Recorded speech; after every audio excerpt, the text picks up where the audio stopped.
दोस्तों नमस्कार, स्वागत है आपका आपके अपने डिफेंस क्लासेस पर।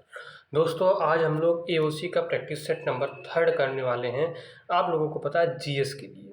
देखिए जीएस के आपके दोस्तों 50 क्वेश्चंस आने वाले हैं और इस वीडियो में हम लोग आपका जो जीएस के प्रीवियस ईयर क्वेश्चन पूछे गए हैं एओसी में, उन्हीं क्वेश्चन को दोस्तों हम लोग यहाँ पर करने वाले हैं। चलिए हम लोग स्टार्ट करते हैं अपना पहला क्वेश्चन। देखिए हमको दिया हुआ है दोस्तों, निम्नलिखित में से किस राज्य में कोयले के सबसे अधिक भंडार है। आप लोगों को बताना है कि सबसे अधिक कोयले के भंडार किस में है। दोस्तों इसका हमारा राइट आंसर हो जाएगा झारखंड राज्य में। अगर हम लोग बात करें तो झारखंड राज्य में हमारे सबसे अधिक मात्रा में कोयले के भंडार मिलते हैं, ठीक है ना। इसके अलावा मैं बात करूं जो है कम से कम 83.15 अरब टन डॉलर जो है 83.15 अरब टन डॉलर जो है, और भारत का सबसे बड़ा कोयला का भंडार है। यानी ये भारत में जो है सबसे ज़्यादा कोयले का भंडार यहाँ पर। और अगर बात करें जितना भारत में कोयला पाया जाता है, अगर उसका 26% जो है कोयला आपका झारखंड से निकल के आता है। अगर बात करें यहाँ पर जो यहाँ की कोयले की प्रमुख खदानें हैं, बात करें तो आपका बोकारो हो गया, औरंगा हो गया, गिरिडीह हो गया, धनबाद हो गया, रामपुर हो गया, करणपुर हो गया, उत्तर हो गया, ये सारे खाने यहाँ पर पाई जाती है। दोस्तों ये देखिए उतना इंपॉर्टेंट आप लोगों के लिए नहीं था, लेकिन जो मैंने बताया कितना परसेंट पाया जाता है और किस राज्य में, ये इंपॉर्टेंट था।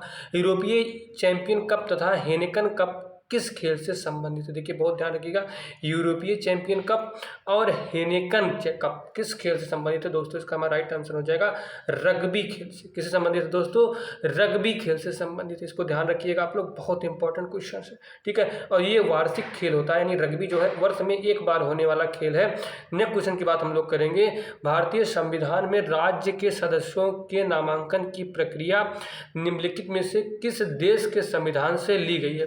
दोस्तों इसका राइट आंसर हमारा हो जाएगा ऑप्शन नंबर सी, आयरलैंड। देखिए जो हमारे संविधान में राज्यसभा के सदस्यों के नामांकन की जो प्रक्रिया है वो आयरलैंड से ली गई। दोस्तों ये बहुत इंपॉर्टेंट क्वेश्चन है। नेक्स्ट क्वेश्चन की बात हम लोग करेंगे यहाँ पर, अंडमान और निकोबार द्वीप समूह को अलग करने वाले जल मार्ग की पहचान करें। देखिए आपको बताना है कि अंडमान और निकोबार द्वीप समूह को कौन सा चैनल या कौन सा ऐसा द्वीप समूह है जो अलग करता है, जो उस जल मार्ग को जो है नाम बताना है। दोस्तों इसका जो हमारा राइट आंसर हो जाएगा ऑप्शन नंबर 4, यानी 10 डिग्री चैनल। आप लोगों को पता होगा जो 10 डिग्री चैनल है दोस्तों, वो अंडमान को और निकोबार द्वीप समूह को अलग करता है। ध्यान रखिएगा आप लोग। ये नेक्स्ट क्वेश्चन की बात करेंगे हम लोग, क्वेश्चन नंबर 5 की, ठीक है ना। इसमें दिया है पैठणी साड़ी बुनाई उद्योग किस राज्य से संबंधित है। दोस्तों आपको बताना पैठणी साड़ी बुनाई आप लोगों का किस राज्य से संबंधित है। दोस्तों इसका राइट आंसर हो जाएगा हमारा सी, यानी महाराष्ट्र से संबंधित है। दोस्तों इसको याद रखिएगा कि महाराष्ट्र से संबंधित है, ठीक है ना। इसके अलावा हम लोग बात करेंगे नेक्स्ट क्वेश्चन की। देखिए नेक्स्ट क्वेश्चन हमारा आपको दिया हुआ है, 1864 में वेद समाज के निम्नलिखित में से किस शहर को स्थापित किया गया था। आप लोगों को बताना है वेद शहर समाज में निम्नलिखित में से किस शहर को स्थापित किया गया था। दोस्तों इसका हमारा राइट आंसर हो जाएगा सेकंड, मद्रास, जो कि अब चेन्नई हो गया है, इसको स्थापित किया गया। अगर बात करें वेद समाज की स्थापना, अगर दोस्तों हम लोग बात करें यहाँ पर जो वेद समाज है इसकी स्थापना जो है केशव चंद्र सेन ने, आपको ध्यान रखना है केशव चंद्र सेन ने, केशव चंद्र सेन ने किया था। इसको भी आप लोग ध्यान रखिए, केशव चंद्र सेन ने किया था। और ये श्रीधरलू नायडू, यानी ये श्रीधरलू नायडू, यानी उस समय के वहाँ पे थे श्रीधरलू नायडू, इनके प्रयासों से 1864 में मद्रास की स्थापना हुई थी। इसको भी आप लोग याद रखिएगा। जहाँ पर मुझे जरूरत लगेगा मैं आप लोगों के जो भी कॉन्सेप्ट बनते हैं इंपॉर्टेंट, वो मैं आप लोगों को बताऊंगा। आप लोग इसकी एकदम टेंशन ना दीजिएगा, आपका पूरा पेपर जो है एओसी का मैं फंसवाने वाला हूँ, पूरा आपका जीएस। नेक्स्ट क्वेश्चन, पहली शताब्दी ईस्वी पूर्व में गंगा नदी की बाढ़ के पानी को जोड़ने वाली जल संचयन प्रणाली किस स्थान पर थी। आप लोगों को बताना दोस्तों, इसका हमारा राइट आंसर हो जाएगा श्रृंगवेश्वरपुरा, यानी इसको बोलते हैं श्रृंगवेरपुर, यानी श्रृंगेरपुर में जो है ये चीज़ हमको देखने को मिली थी। अगर इसकी बात करें दोस्तों, श्रृंगेरपुर ये पहली शताब्दी, यानी पहली शताब्दी ईसापुर इलाहाबाद के निकट है। ये भी ध्यान रखिएगा, जो श्रृंगवेरपुर है दोस्तों ये इलाहाबाद, इसका नया नाम क्या है, प्रयागराज के निकट है। इसको भी आप लोग ध्यान रखिएगा। ये क्या होता था, जो 11 मीटर चौड़ी हुआ करती थी और 5 मीटर गहरी हुआ करती, यहाँ पर पानी को क्या किया था, संचय किया जाता था। चलिए नेक्स्ट क्वेश्चन की बात हम लोग करेंगे, क्वेश्चन नंबर 8 नंबर, भारतीय संविधान के अनुच्छेद 360 में क्या प्रावधान है? आपको बताना भारतीय संविधान के 360 अनुच्छेद में क्या प्रावधान। दोस्तों इसका देखिए हमारा राइट हो जाए वित्तीय आपातकाल, इसको भी ध्यान रखना है, वित्तीय आपातकाल। देखिए आपको सबसे पहले मैं यहाँ पर 2-3 चीज़ों की बात और करूँगा।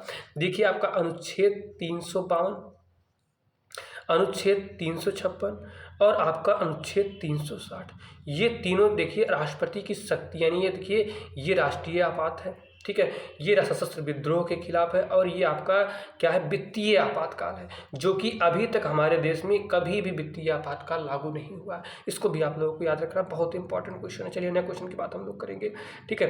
अब 109 नंबर क्वेश्चन है, या इसको हम लोग बोलते हैं 9 नंबर क्वेश्चन है। भारतीय सम्राट हर्ष की जीवनी हर्षचरित हर्ष के कार्य में ने लिखी थी। आप लोगों को दोस्तों बताना किसने लिखी थी। दोस्तों इसका हो जाएगा बाणभट्ट, यानी हर्षचरित के रचयिता या हर्षचरित के लेखक कौन थे? बाणभट्ट। बहुत बार आपसे दोस्तों ये क्वेश्चन पूछा जाता है, ठीक है ना। चलिए नेक्स्ट क्वेश्चन की बात अब हम लोग करेंगे। दशहरा उत्सव के दौरान किया जाने वाला वीरागेज नृत्य राज्य के लोक नृत्यों में से विशेष स्थान रखता है। दोस्तों आपको बताना ये किस राज्य का? दोस्तों ये हमारा हो जाएगा राइट ऑप्शन ए, कर्नाटक का। ये कर्नाटक का नृत्य है, आप लोग याद रखिएगा। चलिए नेक्स्ट क्वेश्चन की बात हम लोग करेंगे। निम्नलिखित में से किस राजा के शासन काल में कोणार्क का सूर्य मंदिर बना था? आपको बताना है कि जो कोणार्क का सूर्य मंदिर, जिसको हम लोग ब्लैक पगोडा के नाम से भी जानते हैं, ये किस राजा के शासन काल में बना था? दोस्तों इसको राइट आंसर आप लोगों को बताना। देखिए हमारा क्या हो जाएगा थर्ड, यानी जिसको बोलते हैं नरसिंह देव फर्स्ट के शासन काल में। ध्यान रखिएगा, नरसिंह देव फर्स्ट के शासन काल में बना था। नेक्स्ट क्वेश्चन की बात करें। भारत का पहला अंग्रेजी भाषा का समाचार पत्र निम्नलिखित में से कौन सा था? दोस्तों इसका राइट आंसर हो जाएगा हमारा ए, हिक्कीज बंगाल गजट। इसको हम लोग बंगाल गजट के नाम से भी जानते हैं, बंगाल गजट था। दोस्तों अगर इसकी हम लोग बात करें तो जो हिक्की था, ये सबसे पहले जो है 29 जनवरी 1780, यहाँ पर मैं लिख दे रहा हूँ 29 जनवरी 1780 को बंगाल गजट का प्रकाशन हुआ था। इसको भी आप लोग याद रखिएगा। नेक्स्ट क्वेश्चन की बात हम लोग अपना करेंगे, क्वेश्चन नंबर 30। देखिए द गोल्डन थ्रेशहोल्ड नामक पुस्तक के लेखक लेखिका कौन थे? दोस्तों इसका जो हमारा राइट ऑप्शन हो जाएगा ऑप्शन नंबर 3, सरोजनी नायडू। सरोजनी नायडू ने जो है इसको सबसे पहले लिखा था। चलिए नेक्स्ट क्वेश्चन की बात करेंगे हम लोग, क्वेश्चन नंबर 140। राजस्व प्राप्तियाँ और नॉन डेप्ट कैपिटल, राजस्व प्राप्तियाँ और नॉन डेप्ट कैपिटल रिसिप्ट के योग और कुल व्यय के बीच के अंतर को क्या कहा जाता है? दोस्तों इसका राइट आंसर हो जाएगा हमारा ऑप्शन नंबर 2, राजकोषीय घाटा कहा जाता है। इसको क्या कहते हैं हम लोग? राजकोषीय घाटा कहते हैं। चलिए नेक्स्ट क्वेश्चन की बात करेंगे। 2 महाकाव्य रघुवंश और कुमार संभव द्वारा लिखा गया था या द्वारा रचित कृतियाँ? दोस्तों आप लोगों को बताना, देखिए आप सभी को पता होगा कालिदास जी के द्वारा, कालिदास ने जो है कुमार संभव, इसके अलावा रघुवंश दोनों को लिखा था। इसको भी आप लोग याद रखिएगा। इसके अलावा मैं बात करूं कि जैसे देखिए आपका जो ये महाकाव्य था, मोटे तौर पर ये महाकाव्य कविता, जिसमें कुल मिलाकर के 1564 श्लोक, इसमें ध्यान रखिएगा 1564 श्लोक हैं, ठीक है ना। अगर इसकी बात करें, देखिए ये एक बेहतरीन कृति के साथ साथ संस्कृति यानी शास्त्रीय संस्कृति की सबसे बड़ी काव्य के रूप में इसको माना जाता है। नेक्स्ट क्वेश्चन की बात करेंगे, क्वेश्चन 160। निम्नलिखित में से कौन सा तत्व बेकिंग सोडा का घटक नहीं है? आपको बताना है कौन सा तत्व जो है बेकिंग सोडा का घटक नहीं। दोस्तों इसका हमारा राइट आंसर हो जाएगा ऑप्शन नंबर 2। देखिए कैल्शियम जो है वो हमारा इसका घटक नहीं होता। अगर हम लोग बात करें, देखो दोस्तों आप लोगों से पूछ सकता है बेकिंग सोडा का फार्मूला, इसको हम लोग सोडियम बाइकार्बोनेट बोलते हैं। देखिए NaHCO3। आप इसमें देख सकते हैं कि जो आपका कैल्शियम होता है वो इसका घटक नहीं है। चलिए नेक्स्ट क्वेश्चन की बात हम लोग करेंगे, 17 नंबर। निक्टालोपिया, जिसे आम भाषा में रतौंधी, निक्टालोपिया, इसको नाम याद रखिएगा, बहुत इंपॉर्टेंट है, ऐसे करके आपसे पूछेगा।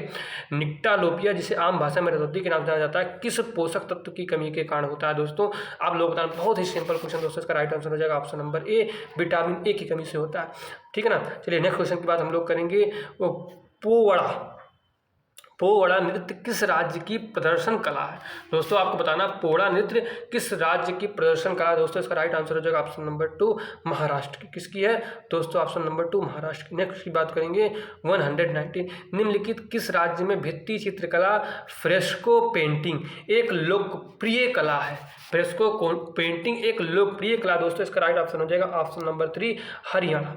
ये हरियाणा की एक लोकप्रिय कला। नेक्स्ट क्वेश्चन की बात करेंगे। 120 लड़कों में बढ़ते कंठ को गले के बाहर निकले हुए एक भाग के रूप में देखा, जिसे कहा जाता है दोस्तों, ये आप लोगों को पता है, जिसको हम लोग क्या कहते हैं, एडम एप्पल, जिसको हम लोग क्या कहते हैं दोस्तों, जैसे देखिए जब लड़का थोड़ा सा बड़ा होता है तो उसके गले के नीचे इस तरीके का एक आकार बनता है, इसको हम लोग एडम एप्पल के नाम से जानते हैं। चलिए नेक्स्ट क्वेश्चन की बात करेंगे, क्वेश्चन नंबर 21।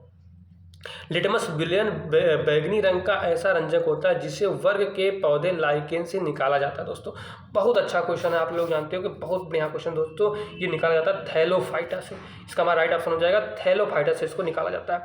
पुष्प का कौन सा भाग जायांग यानी पिस्टिल के शीर्ष पर चिपचिपी सतह है, यह पराग को फंसाकर रखता है, ये दोस्तों पराग को फंसाकर रखता है दोस्तों, इसका राइट आंसर हो जाएगा वर्तिका यानी सिस्टिग्मा, इसको हम लोग बोलते हैं दोस्तों सिस्टिग्मा। नेक्स्ट क्वेश्चन की बात करेंगे 23 नंबर का, मणिपुर की इम्फाल घाटी शिल्प का एक महत्वपूर्ण केंद्र है, का दोस्तों एक महत्वपूर्ण केंद्र क्या है, देखिए इसका हमारा राइट ऑप्शन हो जाएगा ए कौना, क्या हो जाएगा दोस्तों, कौना जो है इसका एक राइट आंसर हो जाएगा। नेक्स्ट क्वेश्चन की बात दोस्तों हम लोग अपने करेंगे, भारत में दूसरा सर्वाधिक महत्वपूर्ण धातुकर्म उद्योग कौन सा है, भारत में दूसरा सर्वाधिक महत्वपूर्ण धातुकर्म उद्योग कौन सा दोस्तों, राइट ऑप्शन हमारा हो जाएगा एल्युमिनियम का, किसका है दोस्तों, एल्युमिनियम का। इसका हम लोग जानते हैं हल्का, इसका क्या होता है, ये जंग प्रतिरोधी होता है, हल्का होता है, उसमें एक अच्छा संभाग होता है और अन्य धातुओं के साथ मिश्रित होने पर शक्त हो जाता है, इसको भी आप लोग याद रखिए। इसका प्रयोग विमान में, कार्बन बर्तन वगैरह में इसका प्रयोग हम लोग करते हैं, इसको ध्यान रखिएगा। चलिए नेक्स्ट क्वेश्चन की बात करेंगे हम लोग 125 या कह सकते हो 25। भारतीय सेना ने गोवा को पुर्तगालियों से कब आज़ाद कराया, उसे केंद्र शासित प्रदेश कब घोषित कर दिया, आपको बताना बहुत इंपॉर्टेंट क्वेश्चन दोस्तों, देखिए इसकी बात अगर हम लोग पूरा डिटेल में करेंगे, बहुत इंपॉर्टेंट, देखिए 19 दिसंबर को दोस्तों ध्यान रखिएगा, 19 दिसंबर 1961 को पुर्तगालियों से गोवा को मुक्त कराया गया। ठीक, इसके गोवा लगभग 450 उपनिवेश, एक बात करें दोस्तों, देखिए गोवा में टोटल 450 साल तक ये जो है उपनिवेश का केंद्र था, ये इसमें जो इसका शासन था 450 साल से, वो दोस्तों इसमें कब 19 दिसंबर 1961 में जाकर के ये समाप्त हो गया, यानी 1961 में जो है जाके आज़ाद, उसको ध्यान रखिएगा, आप लोग बहुत पूछा जाता है ये। नेक्स्ट क्वेश्चन की बात हम लोग करेंगे, अपना जो हमारा क्वेश्चन चल रहा है उसकी हम लोग नेक्स्ट क्वेश्चन की बात करेंगे। देखिए हमारा हो जाएगा the best thing out about you is true, यानी इसको बढ़िया से पढ़, the best thing about you is you, the best thing about you is you शीर्षक पुस्तक के लेखक कौन है दोस्तों, आपको बताना। देखिए दो राइट ऑप्शन हो जाएगा हमारा थी अनुपम खेर जी ने इस पुस्तक को लिखा, इस पुस्तक को अनुपम खेर जी ने लिखा है, जो कि एक प्रसिद्ध अभिनेता, आप सभी लोग इनको जानते होंगे। नेक्स्ट क्वेश्चन की बात करेंगे 127 नंबर, ऑस्कर पुरस्कार पाने वाले पहले भारतीय निम्नलिखित में से कौन है, आपको बताना है ऑस्कर पुरस्कार पाने वाले पहले भारतीय कौन है, आप सभी लोगों को बताना दोस्तों, इसका राइट ऑप्शन हो जाएगा हमारा ये कौन थे, भानुमथैया जी। बहुत पूछा जाता है दोस्तों आप लोगों से, देखो मैं आपको बताऊं जो आपका कुछ करंट के भी क्वेश्चन आपसे पूछे जाएंगे, करंट का मैं स्पेशल आपको करवाने वाला हूं, आप चिंता बिल्कुल ना करिए।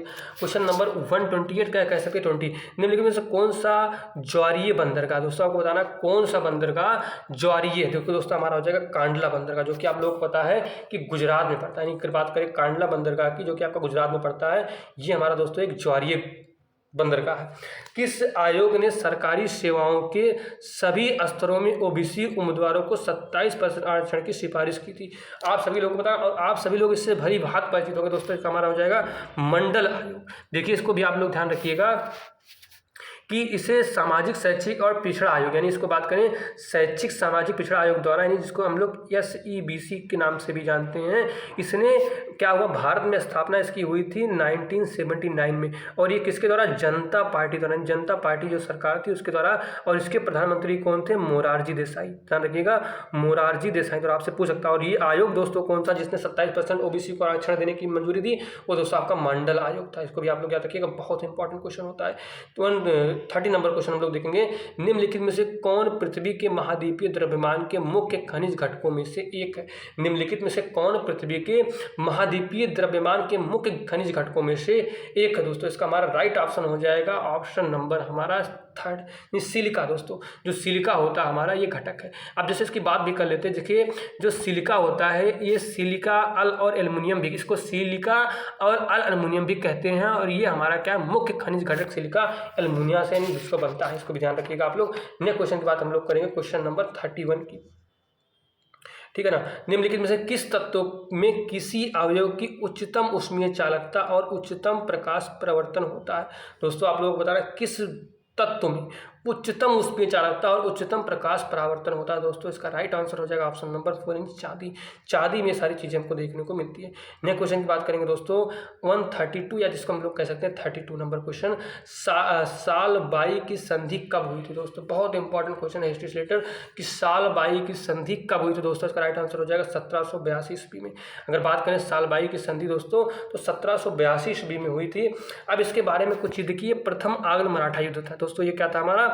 प्रथम आंग्ल मराठा युद्ध था। इसको हम लोग प्रथम आंग्ल मराठा युद्ध के नाम से जानते हैं, ठीक है ना। इसके अलावा इसकी अगर हम लोग बात करें, ये 17 मई, जिसको ध्यान रखिएगा 17 मई 1782 को वारेन हेस्टिंग, किसके द्वारा? वारेन हेस्टिंग के द्वारा। इसके अलावा जो है किसके अलावा? सालाबाई की संधि हुई थी नाना महादाजी शिंदे के द्वारा। देखिए महादाजी शिंदे और वारेन हेस्टिंग के बीच ये जो संधि थी वो हुई थी, यानी सालाबाई की संधि वारेन हेस्टिंग और महादाजी के बीच हुई थी। कब हुई थी? 17 मई 1782 ईस्वी में। इसको आप लोग याद रखिएगा। चलिए नेक्स्ट क्वेश्चन की बात कर लेते हैं हम लोग। क्वेश्चन नंबर 133, आर्थिक रूप से कमजोर वर्ग EWS श्रेणी के अंतर्गत केंद्र सरकार ने नौकरियों में 10% आरक्षण का उन उम्मीदवारों के लिए उपलब्ध किया जिसकी पारिवारिक आय से कम है। देखिए दोस्तों जिसकी पारिवारिक आय दोस्तों 8 लाख रुपए तक या उससे कम है, उनको क्या। और देखिए अगर बात करें दोस्तों तो ये जो आपका एक संविधान संशोधन भी हुआ था, अगर इसकी बात करें देखिए, जिससे जो है क्या हुआ था कि आपको EWS को आरक्षण दिया गया था। इसको भी आप लोग याद रखिएगा, बहुत इंपॉर्टेंट है। जिनके पास 8 लाख रुपए से कम जिनके पास 8 लाख रुपए से कम की इनकम हो, प्लस उनको क्या होना चाहिए दोस्तों, उनकी जो जमीन हो, उनके पास 5 एकड़ से कम की जमीन हो, वो लोग इस योजना का लाभ उठा सकते हैं। उनको 10% आरक्षण मिलेगा EWS में। चलिए नेक्स्ट क्वेश्चन की बात करेंगे दोस्तों मानव शरीर में सबसे लंबी कोशिका कौन सी है? देखिए मानव शरीर की सबसे लंबी दोस्तों जो कोशिका होती है वो आप लोगों को बताना कौन सी कोशिका है जो मानव शरीर की सबसे लंबी कोशिका मानी है। दोस्तों ये क्या हो जाएगा हमारा? ओवम। देखिए सबसे लंबी कोशिका दोस्तों हमारा क्या होता है? ओवम होता है। अब देखिए ओवम की बात करें आप लोग समझिएगा, जैसे डिम्ब, जिसे डिम्ब कोशिका कहा जाता है, डिम्ब कोशिका भी कहा जाता है इसी को। ये मादा के शरीर में पाया जाता है, आप सभी लोगों को पता होगा। और अगर बात करें शुक्राणु, मानव शरीर की सबसे छोटी जो शुक्राणु होता है यानी स्पर्म होता है, वो मानव शरीर की सबसे छोटी कोशिका होती है। इसको भी आप लोग याद रखिएगा, सबसे बड़ी ओवम, सबसे छोटी आपका स्पर्म हो जाएगा। चलिए नेक्स्ट क्वेश्चन की बात करेंगे 35 का। कर्नाटक और तमिलनाडु के बीच जल बंटवारे के पुराने मुद्दे को हल करने के लिए 1990 के जल विवाद न्यायाधिकरण से जुड़ी नदी कौन सी है? आप लोगों ने देखा होगा, बहुत बार आप लोगों ने टीवी वगैरह में देखा होगा कि कावेरी नदी के पानी का, अगर बात करें दोस्तों हमारा कावेरी नदी के पानी को लेकर के तमिलनाडु और कर्नाटक के बीच बहुत लड़ाई झगड़ा रहता है। कभी कभी इतना मैटर बढ़ गया है इसमें, आप लोगों ने देखा होगा कि बहुत ज़्यादा तनाव पैदा हो जाता है, ठीक है ना। ये दोनों के बीच में, इसको ध्यान रखिएगा। व्यापक गति के सिद्धांत के अंदर कार्यान्वयन के खिलाफ 1824 में ब्रिटिश ईस्ट इंडिया कंपनी के खिलाफ सशस्त्र विद्रोह का नेतृत्व करने वाले पहले भारतीय शासक कौन थे? दोस्तों आप लोगों को देखो, इसका राइट आंसर हो जाएगा हमारा कित्तूर चेन्नम्मा, जो कि आपका कर्नाटक राज्य की रियासत कित्तूर की भारतीय रानी थी। और 1824 में, इसको भी ध्यान रखिएगा दोस्तों, इन्होंने 1824 में हड़प नीतिका के खिलाफ विद्रोह में सशस्त्र संघर्ष का नेतृत्व किया। पहली बार इन्होंने हड़प नीतिका के विरोध में नेतृत्व किया, और हालांकि ये हार गई थी और इन्हें कैद कर लिया गया, जहाँ इनकी मृत्यु हो गई थी, लेकिन इन्होंने पहला ये चीज़ किया था। इसको ध्यान रखिएगा। किस समाज में का सुधारक ने 1896 पूना के एक शैक्षिक संस्थान हिंदू विधवा गृह की स्थापना की थी? दोस्तों आप सभी लोगों को बताना है, इसका राइट आंसर हो जाएगा धोंडो केशव कर्वे। ये धोंडो केशव कर्वे जी ने जो है इसकी स्थापना की थी। नेक्स्ट क्वेश्चन की बात हम लोग करेंगे 38 नंबर का। निम्नलिखित में से कौन सा रोग कारक एड्स के प्रसार के लिए उत्तरदायी? देखिए आपको बताना है कि एड्स कैसे फैलता है। देखिए पहले तो एड्स की फुल फॉर्म की बात कर ले। देखिए acquired immune deficiency syndrome, AIDS इसका फुल फॉर्म होता है दोस्तों एक्वायर्ड इम्यून डिफिशियंसी सिंड्रोम, ठीक है ना। और अगर बात करें दोस्तों, ये जो विषाणु होता है, विषाणु जो होता है ये इसके लिए उत्तरदायी है। इसके प्रसार के लिए कौन सा विषाणु उत्तरदायी होता है? नेक्स्ट क्वेश्चन की बात करेंगे हम लोग 139 या कह सकते हो 39 नंबर क्वेश्चन में। देखिए, कृत्रिम फाइबर आसानी से आग पकड़ लेते हैं, परंतु अग्निशामक कर्मियों की वर्दी को अग्निशामक प्रस्तुति बनाने के लिए इस पर प्लास्टिक की कोटिंग की जाती है। बताइए किसकी कोटिंग की जाती है प्लास्टिक की? दोस्तों इसका राइट हो जाएगा मेलामाइन की। मेलामाइन की प्लास्टिक कोटिंग की जाती है, इससे आसानी से आग ना पकड़े। नेक्स्ट क्वेश्चन की बात करें, निम्नलिखित में से कौन सा टेस्टामेंटस के लेखक है? आपको बताना बहुत इंपॉर्टेंट, द टेस्टामेंटस के लेखक कौन? द टेस्टामेंटस के लेखक कौन है दोस्तों? बहुत इंपॉर्टेंट क्वेश्चन हमारा हो जाएगा मार्गरेट एटवुड। मार्गरेट एटवुड बहुत बार क्वेश्चन आप लोगों से पूछा जाता है और आप लोग इसको तैयार करके जाइएगा सारे क्वेश्चन को। निम्नलिखित में से कौन सा दो राष्ट्र फीफा महिला विश्व कप 2023 की मेजबानी करेंगे? आप सभी लोगों को बताना है कि कौन से मेजबानी करेंगे दोस्तों। इसका हो ऑस्ट्रेलिया और न्यूजीलैंड। इसको ध्यान रखिएगा, ऑस्ट्रेलिया और न्यूजीलैंड दोस्तों हमारा राइट ऑप्शन हो जाएगा, ऑप्शन नंबर 2। नेक्स्ट क्वेश्चन की बात करेंगे हम लोग, निम्नलिखित में से कौन सी कोशिका संरचना प्रोटीन संश्लेषण के लिए उत्तरदायी है? नहीं, निम्नलिखित में से कौन सी कोशिका संरचना प्रोटीन संश्लेषण के लिए उत्तरदायी? दोस्तों इसका राइट ऑप्शन हो जाएगा ऑप्शन नंबर 1 राइबोसोम, यानी राइबोसोम इसके लिए उत्तरदायी। नेक्स्ट क्वेश्चन की बात करेंगे हम लोग, निम्नलिखित में से किसे वर्ष 1938 और 1939 में भारतीय राष्ट्रीय कांग्रेस के अध्यक्ष के रूप में चुना गया था? आपको बताना बहुत इंपॉर्टेंट है, ठीक है, बहुत ज़्यादा इंपॉर्टेंट है, आप लोग उसको ध्यान रखिएगा। सुभाष चंद्र बोस को। दोस्तों किसको चुना गया था? सुभाष चंद्र बोस को। अगर हम लोग बात करें उस समय किसको चुना गया था? सुभाष चंद्र बोस को। अब देखिए इसमें देखिए दो चीज़ बताऊंगा मैं आपको। देखिए सुभाष चंद्र बोस को दोस्तों चुना गया था तो इसका बहुत विरोध भी हुआ था अगर हम लोग बात करें, लेकिन जो सबसे पहले अगर 1938 और 1939 में भारतीय राष्ट्रीय कांग्रेस की बात करें दोस्तों तो सी राजगोपालाचारी जी को चुना गया था। किसको चुना गया था? सी राजगोपालाचारी की। लेकिन सुभाष चंद्र बोस को दोस्तों चुना गया था 1938 में। और ये भी कब चुना गया था? हरिपुरा अधिवेशन में, ठीक है, इसको भी ध्यान रखिए, गुजरात के हरिपुरा अधिवेशन में। लेकिन इन्होंने मध्य अधिवेशन में महात्मा गांधी की उम्मीदवारी पट्टाभी सीतारामन ने पराजित किया और इन्हें पुनः अध्यक्ष चुना गया। फिर इन्होंने इनको क्या किया दोस्तों? पुनः अध्यक्ष चुना गया। तो इसको भी दोनों आप लोग ध्यान रखिएगा, बहुत इंपॉर्टेंट क्वेश्चन आप लोगों का। नेक्स्ट क्वेश्चन की बात हम लोग करेंगे 144। देखिए पेलाग्रा रोग विटामिन की कमी से होता है। आप लोगों को बताना पेलाग्रा रोग जो है किस विटामिन की कमी से होता है दोस्तों? इसका हमारा राइट ऑप्शन हो जाएगा ऑप्शन नंबर ए, यानी विटामिन B3 की कमी से होता है। विटामिन B3 की कमी से होता है, इसको भी ध्यान रखिएगा। देखो प्रत्येक वर्ष 29 जून को की जयंती के उपलक्ष्य में भारत का सांख्यिकी दिवस मनाया जाता है। आपको बताना भारत का सांख्यिकी दिवस कब मनाया जाता है दोस्तों? इसका राइट ऑप्शन हो जाएगा हमारा 4th, यानी PC महालनोबिस की, यानी PC महालनोबिस के जन्म दिवस के अवसर में इसको मनाया जाता है दोस्तों। आप लोग और इन्होंने क्या किया था दोस्तों? अगर बात करें PC महालनोबिस के बारे में बात की, ये राष्ट्रीय सर्वेक्षण के, इन्होंने क्या किया था? राष्ट्रीय सर्वेक्षण की स्थापना और भारतीय सांख्यिकी के संस्थान के संस्थापक के रूप में PC महालनोबिस को जाना जाता है, इसको ध्यान रखिएगा। नेक्स्ट क्वेश्चन बात करेंगे 146।